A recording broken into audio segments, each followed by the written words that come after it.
Welcome back to the It Girl Mindset. I'm so excited to get into the episode today. Per usual, I literally say that every single day, but I freaking love podcasting, so I'm so excited to get started. Okay, we're talking about how to become unbothered. And this might not be exactly what you think it means. So we're going to go into what being unbothered actually means, why being triggered is actually a good thing, and some tips to cultivate an unbothered mindset. Let's get into it.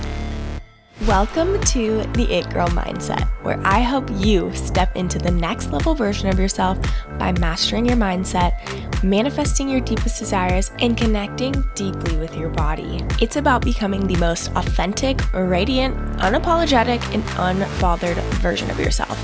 Together, we're going to chat about how to unlock your true potential and create a life that feels as good as it looks. If you're ready to become the healthiest, hottest, and most abundant version of yourself, you're in the perfect place. Let's get into it. Becoming unbothered isn't about not caring. It's about understanding at an emotional level that other people's reactions are not because of us. And I'm not going to sit here and pretend that I am fully healed and I'm perfect and I'm unbothered, because I'm not. By learning to be unbothered in the sense that we're going to talk about and learning about the law of reflection, it has just made me understand more about myself at an even deeper level and helped me see the world around me differently too. So first, what does unbothered mean? Unbothered is not I don't care or I don't give a shit. Unbothered is that we stay calm and grounded no matter what the circumstances are. Even if someone is mad at you or someone's opinion or judgment said something, you are unbothered in the sense that you separate between them projecting on you and how you feel. And it's not about suppressing emotions either, but being in control of how you respond to them. Being unbothered is just not letting other people's emotions affect your emotions. You get to decide how you feel, and so you choose to handle it in a way that makes you feel better so you can do the things that you need to do without other people affecting. I just remember in the past, if a boyfriend was mad at me, I could not function. I couldn't do anything because I would be so distraught at how they're upset with me, even if I didn't do anything wrong. But I let other people's emotions dictate how I feel. And so that's why I feel so passionate about talking about this, is because being unbothered in the sense that we are talking about has been really, really life-changing for me, because I would get so stressed out. And it's really stressful being stressed out when you can't control other people's emotions, but you can control your own. So being in control of your emotions is so powerful. Okay, so now diving in a little bit deeper into the law of reflection. Everything we experience externally gets reflected back to us about our internal world. What triggers us in other people is often an unresolved part of ourselves. And the reason I say being triggered is a good thing, it's not because I want you to feel badly or whatever. A trigger is a sign that you just need to heal something inside of you. So if you're triggered by someone being pretty, you need to ask yourself, why? What is this saying about myself? Them being pretty, what is that saying about myself? If you're triggered when someone says, I make $100,000 a month, okay, what does that say about your money mindset and who you are as a human?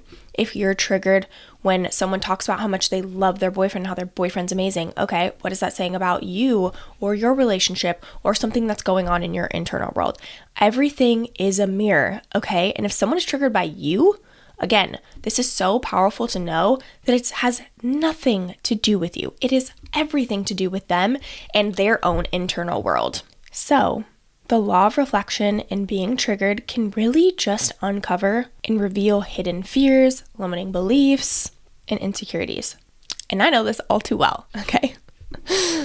Okay, an example of something that recently that happened to me is I'm in a mastermind and I was talking about how people just don't want to follow me on Instagram, and I was just going down this whole rabbit hole, and I was like, oh, I feel like it's other people, and I was putting these opinions on other people, when in reality, it got reflected back to me that I ended up saying, because I had a mentor reflect back to me, and she was like, is it that you wouldn't want to follow you? And I was like, literally yes. Like I feel like I put content out there and something in my brain is like, oh, like I'm so boring, I wouldn't want to follow me. And so I projected that on other people.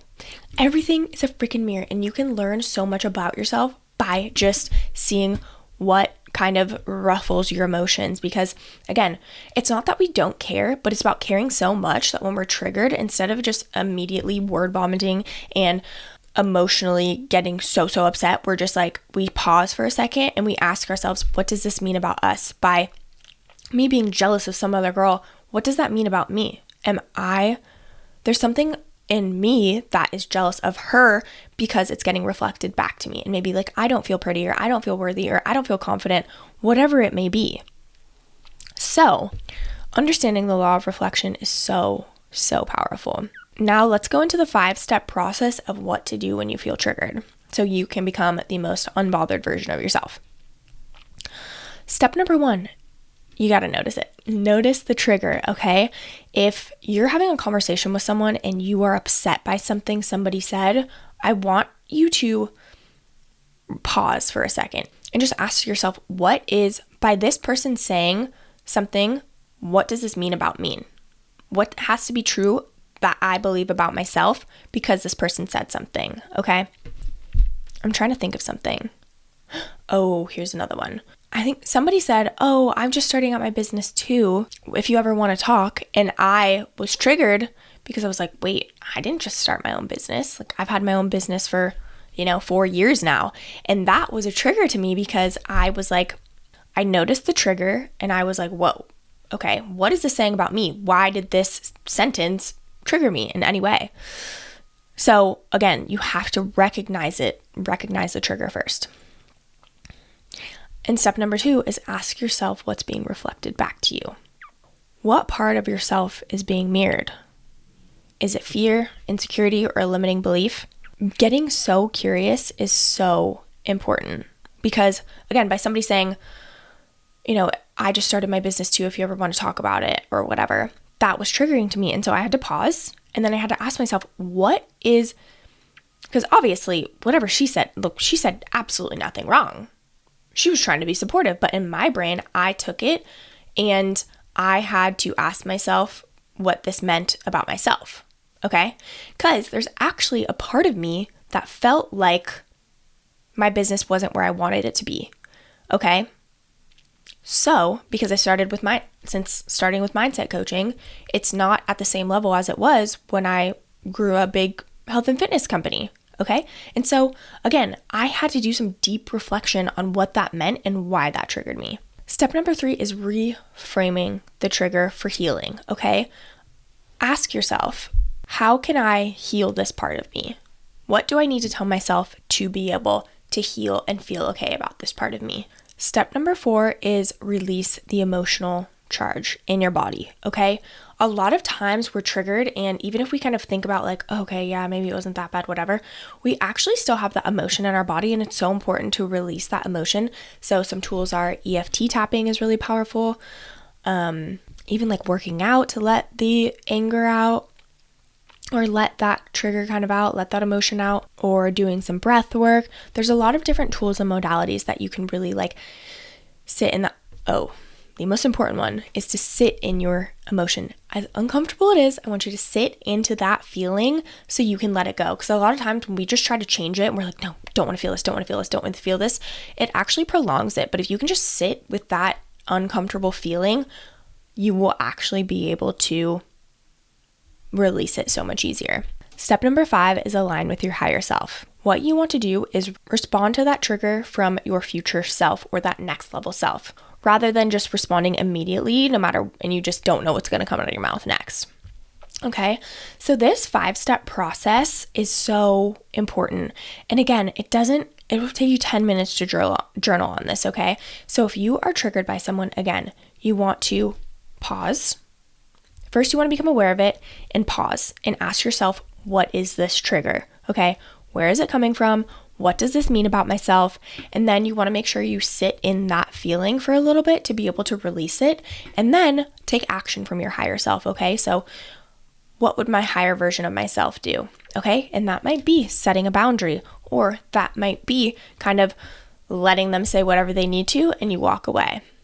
Whatever it may be, take action from that future self. Lastly, let's go into some tips of how you can continue to cultivate this unbothered mindset. One is just daily mindset work, whether that's journaling, getting all your emotions out, because a lot of times we continue to get triggered over and over again if we don't heal what needs to be triggered, okay? And so it's so important to be able to get your emotions out in some way. I feel like a lot of people have such resistance with journaling, but truly it can be so helpful to be able to get all of your thoughts out on paper, because sometimes we don't even know how we feel, but being able to write it down can be so helpful. Or even doing a voice note to yourself, or recording a video or something of yourself and putting it in a hidden album. So just getting your thoughts out is so important, because the more you can become aware of your emotions, the more emotional intelligent you'll be, and then you'll be able to actually recognize these triggers even more. Tip number 2 is practice self-reflection through the law of reflection. Honestly, learning about the law of reflection was fucking mind-blowing to me. I was like, wait, what? Like, when I'm jealous of something, when I'm triggered by something, it's not about what they did, it's about me. Like, it just baffled my mind. And so just start to notice with everything, positive or maybe not so positive, of what is being reflected back to you all the time. And realize that other people's reactions are a reflection of their own internal world too. Tip number 3 is set clear emotional boundaries, okay? If you're actually being triggered and someone is pushing your button, again, it's important to heal yourself, but if it's something that is pushing over the line, set a boundary with them. That is something that can be challenging, but setting boundaries will bring you so much peace. There's a book that I read that was really helpful. It's called Set Boundaries, Find Peace. I cannot think of the author, but such a good book. I listened to it on Audible, and it just gives you so many powerful tools to set boundaries with people. Tip number 4 is to respond and not react. Learning to become aware and pause is going to be your best friend, and being able to just articulate your feelings is also so powerful, but unable to do that, you have to allow yourself the space to pause before you act. Tip number 5 is to put yourself in environments that help you cultivate this unbothered mindset, okay? If you are with a group of people and you constantly just feel stressed out 24/7 and you're never feeling uplifted, maybe those aren't your people, okay? And I understand sometimes that's difficult to just remove yourself, but you need to take care of your own mental health above everything else. You cannot pour from an empty cup. So the more that you can just allow yourself to be surrounded by people that truly do uplift you, you're going to be able to be so much more unbothered. I'm not saying you should run away from people that trigger you. It's important, again, to be able to heal yourself, but surrounding yourself with people that generally uplift you and respect your boundaries is going to be so much more powerful for you. So in conclusion, being unbothered is just about having emotional intelligence and staying grounded and not letting other people's emotions affect you, and understanding that other people's reactions actually have nothing to do with you. Also know, again, triggers aren't a bad thing. They're just a sign that something needs to be healed. And the law of reflection is a powerful tool to deepen your understanding of yourself and the people around you. Okay, that wraps up this episode. If you guys have any questions or aha moments that you want to share with me, or need some advice on maybe a trigger or a pattern that you're seeing over and over again, please message me on Instagram at AshleyRobots. I would love to chat with you. Other than that, please rate and review, share it with a friend who needs to hear this. Thank you so much for being here, and I'll catch you on the next one.